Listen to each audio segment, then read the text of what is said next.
জমিদারেরা আসতো এখানে, বিকেলবেলা বসতো। সদরঘাটের ভিড় আর কোলাহলের পাশেই কিছুটা নীরবে দাঁড়িয়ে আছে একটি লাল বিল্ডিং।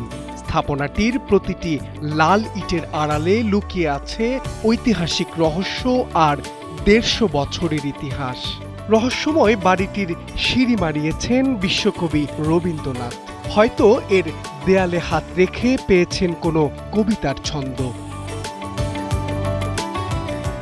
লালকুঠি নামের মধ্যেই লুকিয়ে সমৃদ্ধ অতীত।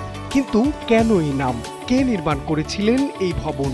ইতিহাসবিদদের মতে এটি মূলত ইউরোপীয় বণিকদের আবাস ও বাণিজ্যিক কর্মকাণ্ডের জন্য বানানো হয়েছিল 1879 সালে। পরে জমিদার পরিবারের হাত ঘুরে ভবনটি পায় নতুন পরিচয়।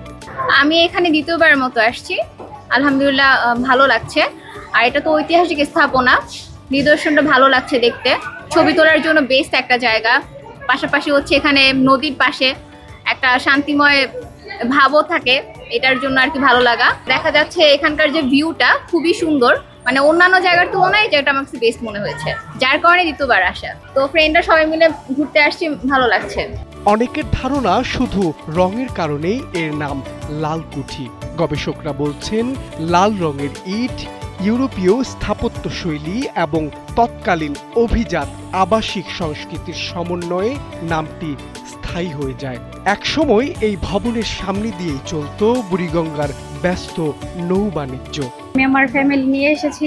জায়গাটা পুরান ঢাকার তো অনেক জায়গায় অনেক পুরনো জিনিসপত্র ঘাটাঘাটি করলে আমরা আমাদের ঐতিহাসিক সম্পর্কে জানতে পারি।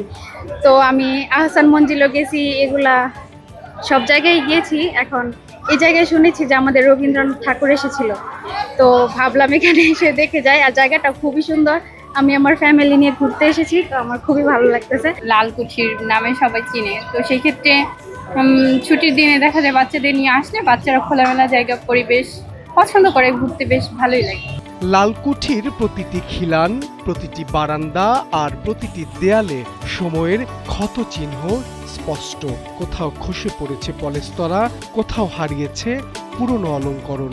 তবুও স্থাপত্যের সৌন্দর্য এখনো দর্শনার্থীদের মুগ্ধ করে।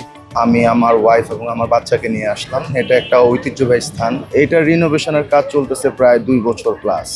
সো ঢাকা শহরের যে সমস্ত হিস্টোরিক্যাল প্লেসগুলো আছে, আমরা চাই এই সমস্ত হিস্টোরিক্যাল প্লেসগুলো যাতে এরকম করে সুন্দর করে আমাদের জন্য সংরক্ষণ করা হয়, যাতে আমাদের ইতিহাসটা আমাদের আরও দীর্ঘদিন আমরা ধরে রাখতে পারি।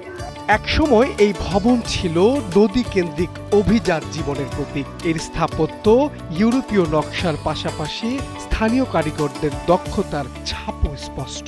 সময়ের সঙ্গে ভবনটির ব্যবহার একাধিকবার বদলেছে, যা ঢাকার সামাজিক ও রাজনৈতিক পরিবর্তনের নীরব দলিল। শুটিং হয়েছিল, আমরা তখন ছোট, তখন ওখানে দাঁড়িয়েছে। এখন আমার মনে আছে যে ওই ডায়লগটা, ওনাকে দেখতেও ওই দেশীয় ছিলেন। তবে উনি বলছেন, কে আছিস, একে ধরে নিয়ে আস, মানে জমিদারি ড্রেসে ফিরে ওই দুইটার মাঝখানে দাঁড়িয়ে সে এই ডায়লগটা এখনো মনে আছে। এছাড়া এখানে কবির মিত্র, তারপরে ফারুক, অনেকে এখানে এখানে মধ্যে নাটক করেছেন এবং সিনেমা শুটিং করেছেন, অনেক ইয়েতে আসে। এখন বিশেষ করে এখানে এটা একটা লাইব্রেরি ছিল, এই লাইব্রেরির মধ্যে কিন্তু সুন্দর লাইব্রেরি ছিল। এই লাইব্রেরিতে যে বইগুলি ছিল সেটা বাংলাদেশে এখনও পাবেন না। ব্রিটিশ আমলে ব্রিটিশ যে বইগুলি ছিল, এই বইগুলি যে কি হয়েছে এটা বলা মুশকিল। জমিদারেরা আসতো বা আসতো এখানে, বিকেলবেলা বসতো, তো এই বসে এখানে বিলিয়ার্ড খেলতো। লালকুঠি শুধু একটি স্থাপনা নয়, এটি ঢাকার হারিয়ে যেতে বসা অতীতের জীবন্ত আর্কাইভ। এই ঐতিহ্য টিকিয়ে রাখা মানে আগামী প্রজন্মের জন্য নিজেদের শিকড়কে সংরক্ষণ করা। মাহবুব আলম শ্রাবণ, সময়ের আলো।